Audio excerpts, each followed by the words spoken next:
Hey everyone, welcome back to UX Insight with AI. Today we're diving into smart glasses, the device that always feels just around the corner but never quite here yet. We've all seen the hype waves, right? Google Glass, HoloLens, Magic Leap. Big demos, big promises, then kind of a fade out. But now we're seeing something different. They actually look like normal eyewear.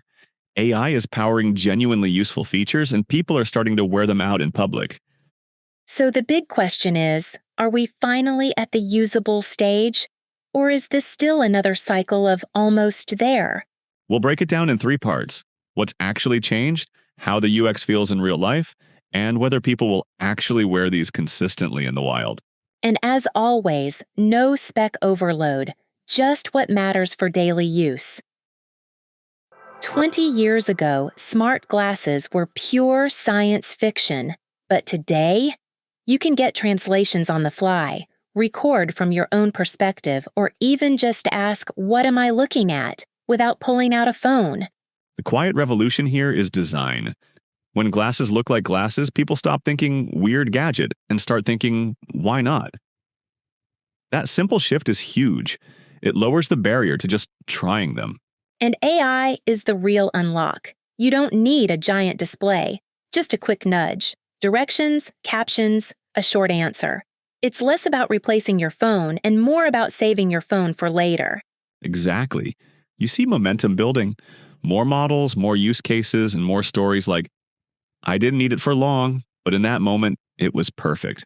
Those sometimes wins add up over a day: commuting, traveling, cooking, capturing memories. Is it perfect? Not at all. But we've shifted from someday tech to sometimes great. And that's how new categories actually gain trust. And once the device itself stops shouting, "I'm techie," the features don't have to shout either. Subtle, invisible, timely. That's the vibe that works. But let's be real. The tech is cool, but the interaction problem is still there. With no screen to poke, how do you actually control these things? Yeah, right now it's a triangle. Voice for complex asks, tiny taps for confirmation, and gaze to point. In theory, it sounds neat, but in public, it gets messy. Voice isn't private. Eye gestures can be misread, and waving your hands mid-air just feels weird. Exactly. And voice has another limitation. It's linear. Good for single commands, bad for juggling multiple tasks at once. That's why people still love glancing at a screen. Which is why subtle feedback cues are everything. A small tone, a vibration, a quick confirmation in your ear. Just enough to say, yep, I heard you, without broadcasting it to the whole room. And don't forget social signals.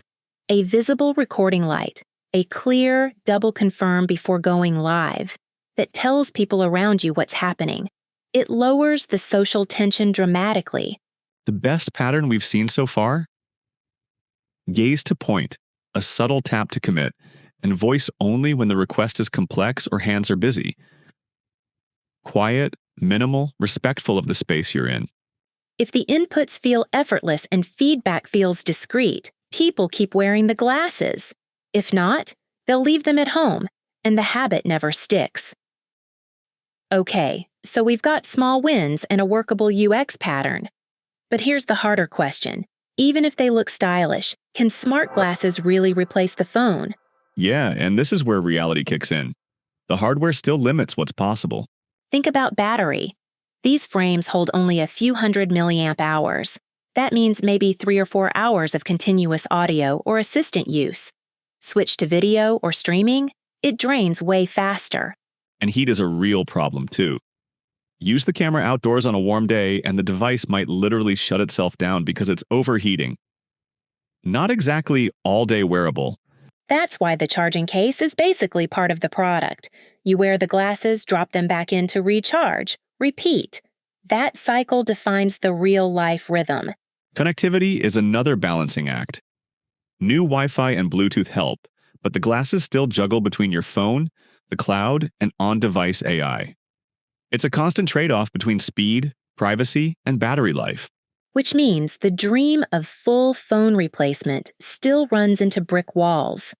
For long sessions, rich visuals, multitasking, constant streaming, the phone is still the better tool.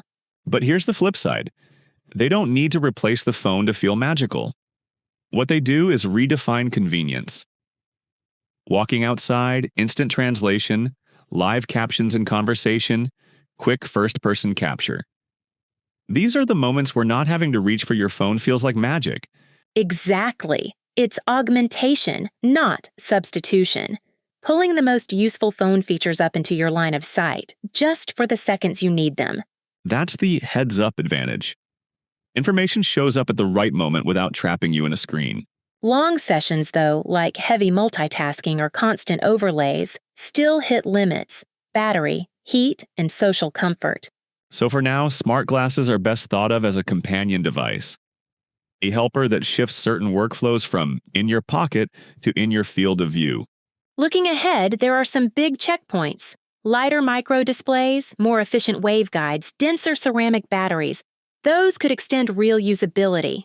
On the AI side, low-power multimodal models that decide what to process on-device versus in the cloud will make interactions feel faster and more private. And socially, we need norms. Clear recording signals, etiquette for captions or live streams, and predictable behaviors. Without those, even perfect hardware won't feel natural in public. So to answer the question, are smart glasses the next-gen device? Not in the phone replacement sense, at least not yet. But as a heads-up helper, they're already carving out their role. So here's our open question for all of you. If smart glasses stayed small but magical for the next year, quick help, hands-free moments, clear social signals, would that be enough to make them a daily habit? Or do they really need to cross that line into replacing the phone before you take them seriously as the next generation? We'd love to hear your take. Drop your thoughts in the comments and share the one heads-up moment you wish worked perfectly. And stick around, because next episode, we're tackling a big one. The balance between design and usability. Yeah, like, how much does looking beautiful matter if the product isn't comfortable? And on the flip side, will people accept clunky design just for better functionality? That tension between style and use might be what ultimately decides whether smart glasses become mainstream or not. Aren't you looking forward to the next episode? Then don't forget to subscribe. I'll be back soon. I'm so looking forward to it too. See you in the next episode.